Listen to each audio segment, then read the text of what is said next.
Hide ചെയ്തിട്ടുണ്ടോ എന്നറിയാൻ പറ്റിയ വളരെ നല്ലൊരു സെറ്റിങ്സാണ്. നിങ്ങളെ പെർമനൻ്റ് ആയിട്ട് ആരെങ്കിലും ഹൈഡ് ചെയ്തിട്ടുണ്ടോ എന്ന് ഈ രീതിയിൽ നിങ്ങൾക്ക് മനസ്സിലാക്കാൻ സാധിക്കും. നിങ്ങൾ മെസ്സേജൊക്കെ അയക്കുമ്പോൾ അതിന് റീപ്ലൈ ലഭിക്കാതിരിക്കുകയും നിങ്ങളുടെ ഫോട്ടോ എല്ലാം ഹൈഡ് ആക്കി വെച്ചിരിക്കുന്നതായി നിങ്ങൾക്ക് തോന്നാം. എന്നാൽ അത് നമുക്ക് വ്യക്തമായി മനസ്സിലാക്കാൻ സാധിക്കും നിങ്ങളെ അവർ ഹൈഡ് ചെയ്തിട്ടുണ്ടോ എന്ന്. ഈ സെറ്റിങ്സ് നമുക്കൊന്ന് ചെയ്തു നോക്കിയാലോ? അതിനുമുമ്പ് നിങ്ങൾ ഈ രാജേഷ് കെ കോട്ടയം ചാനൽ ഇഷ്ടമായെങ്കിൽ ഒന്ന് സബ്സ്ക്രൈബ് ചെയ്യാനും ലൈക്ക് ചെയ്യാനും ഷെയർ ചെയ്യാനും മറക്കല്ലേ. അത് നമുക്ക് വിശദമായ വീഡിയോയിലേക്ക് കടക്കാം. അതിനായി നിങ്ങളുടെ ഫോൺ ഓപ്പൺ ചെയ്യുക. അതിനുശേഷം അവിടെ വാട്സപ്പിൻ്റെ ഐക്കൺ കാണും. നിങ്ങൾ അവിടെ ഒന്ന് ക്ലിക്ക് ചെയ്ത് കൊടുക്കുക. അപ്പോൾ വാട്സപ്പ് ഇങ്ങനെ ഓപ്പൺ ആയി വരുന്നതായിരിക്കും. അതിനായിട്ട് നിങ്ങൾ ഒരു ഗ്രൂപ്പ് ക്രിയേറ്റ് ചെയ്യേണ്ടതുണ്ട്. ഒരു ഗ്രൂപ്പ് ക്രിയേറ്റ് ചെയ്ത ശേഷം നിങ്ങൾ ആ ഗ്രൂപ്പിൻ്റെ ഐക്കണിൽ ഒന്ന് ക്ലിക്ക് ചെയ്ത് കൊടുക്കുക. ഞാൻ രാജേഷ് കോട്ടയം എന്ന് ക്രിയേറ്റ് ചെയ്ത ഗ്രൂപ്പിൽ ക്ലിക്ക് ചെയ്തു. അപ്പോൾ ഗ്രൂപ്പ് ഇങ്ങനെ ഓപ്പൺ ആയി വന്നു. അതിനുശേഷം ആ 3 ഡോട്ടിൽ ഞാൻ ക്ലിക്ക് ചെയ്ത് കൊടുത്തു.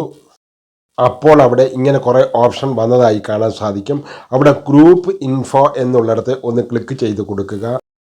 അവിടെ ക്ലിക്ക് ചെയ്ത് കൊടുക്കുമ്പോൾ അവിടെ ഇങ്ങനൊരു ഓപ്ഷൻ കാണും. അവിടെ ആഡ് എന്നുള്ളിടത്ത് ക്ലിക്ക് ചെയ്യുക. നിങ്ങളുടെ കോണ്ടാക്റ്റിൽ ആരൊക്കെയുണ്ടോ അവരെല്ലാം നിങ്ങൾക്ക് നേരെ താഴെ കാണാൻ സാധിക്കുന്നതാണ്. എന്നെ ഹൈഡ് ചെയ്തയാളെ കണ്ടുപിടിക്കാനായി അല്ലെങ്കിൽ ഒരുപാട് താഴോട്ട് പോകേണ്ടി വരും. അതുകൊണ്ട് ഞാൻ അവിടെ സെർച്ച് ബാറിൽ ടൈപ്പ് ചെയ്ത് കൊടുക്കുകയാണ്. ആളുടെ പേര് ടൈപ്പ് ചെയ്ത് കൊടുത്ത ഉടനെ അതവിടെ വന്നിട്ടുണ്ട്. ഞാൻ ടൈപ്പ് ചെയ്ത് കൊടുത്തപ്പോൾ ആളുടെ നെയിം അവിടെ വന്നു.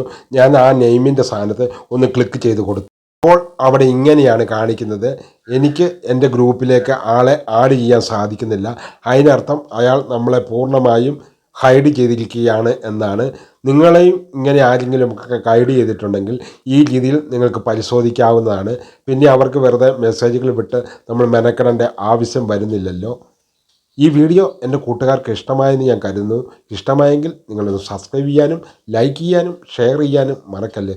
ഇതുപോലെ നിങ്ങൾക്ക് ഉപകാരമായ വീഡിയോകളുമായി ഇനിയും വരാമെന്ന നല്ല ആത്മവിശ്വാസത്തോടെ ഗുഡ് ബൈ.